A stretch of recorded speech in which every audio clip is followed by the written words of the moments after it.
The moment the big man stepped through the cafeteria doorway, the room changed.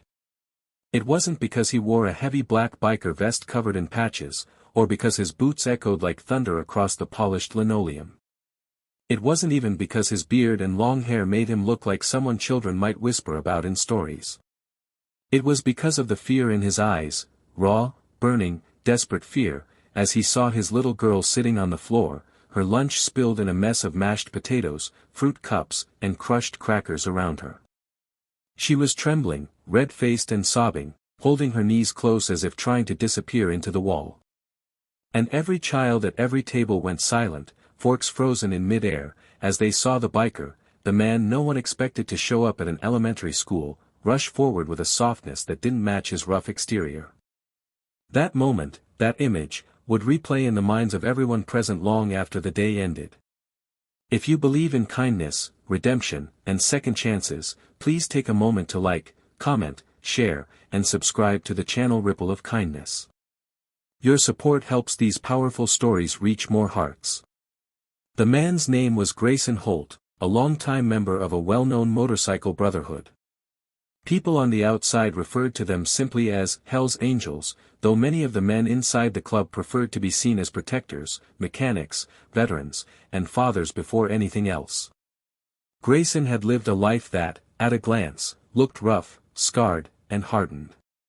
But on the inside, his heart was anchored to a single, most fragile point, his 8-year-old daughter, Mira. Mira was small for her age, soft-spoken, and shy, with a sweetness Grayson often felt too delicate for the world. After losing her mother 2 years earlier, Mira had clung to Grayson just as tightly as he clung to her, and every day he left her at school, he prayed silently that the world would be gentle with his little girl. But that day, the world had failed. Grayson had received a call from the school front office saying Mira didn't feel well, that she seemed upset, and asked if he could pick her up.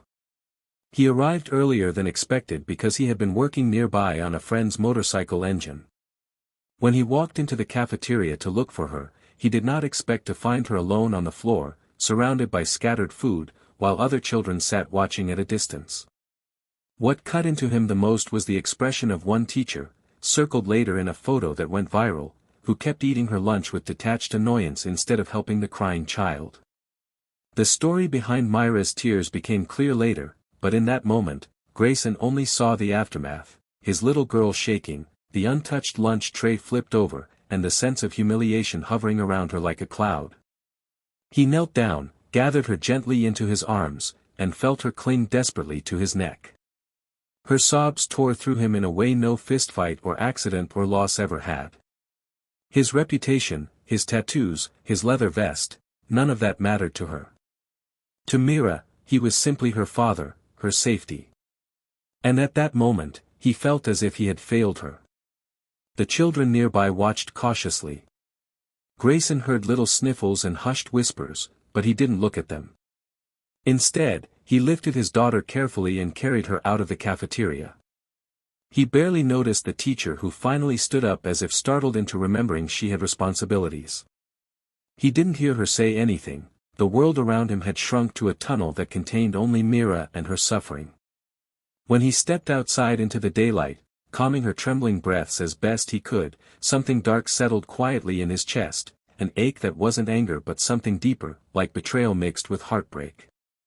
Grayson had been judged all his life for how he looked, and perhaps he had grown used to it. But Mira? She was innocent, gentle, and harmless. And to imagine her being mocked, pushed, or laughed at, it was an agony beyond what he could tolerate. After taking Mira home, helping her clean up, and preparing a warm meal she could eat slowly while holding his arm, Grayson stepped outside to breathe. That was when his phone buzzed. He had sent a message earlier to a couple of close friends in the club, somehow needing to release the pain that had been coiled in his chest. He hadn't expected the message to spread, nor that brothers he had ridden with for years, men who had celebrated birthdays with Mira, brought her stuffed bears, protected her like an honorary niece, would respond. But they did. By the next morning, word had traveled farther than Grayson ever could have imagined. What started as a small circle of friends sharing outrage became something larger, echoing through group chats and phone calls and morning meetups. Grayson awoke to over 30 missed messages and a dozen photos of motorcycles lined up outside the local diner. And then, around 9 a.m., he heard it, the deep chorus of engines rolling through the streets. 200 motorcycles.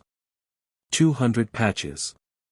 200 men and women who, despite the stereotypes society painted on them, came because one little girl had been hurt, and one of their own had felt powerless in the face of it.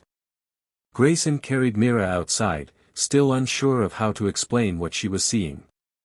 The massive line of motorcycles stretched down the entire block, gleaming under the sun. Neighbors peeked through blinds.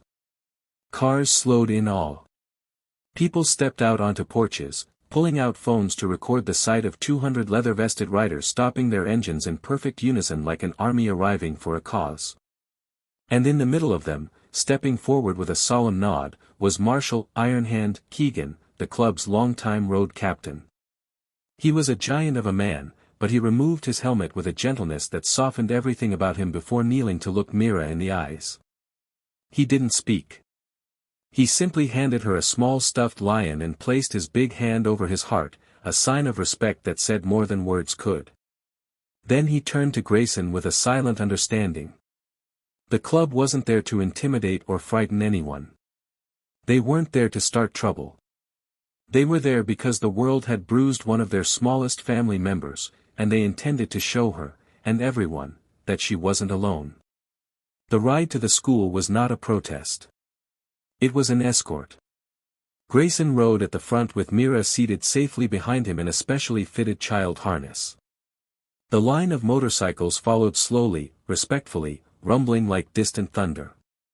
People stepped out of shops to watch. Elderly bystanders nodded, some even clapped. Children ran to the sidewalks, waving excitedly.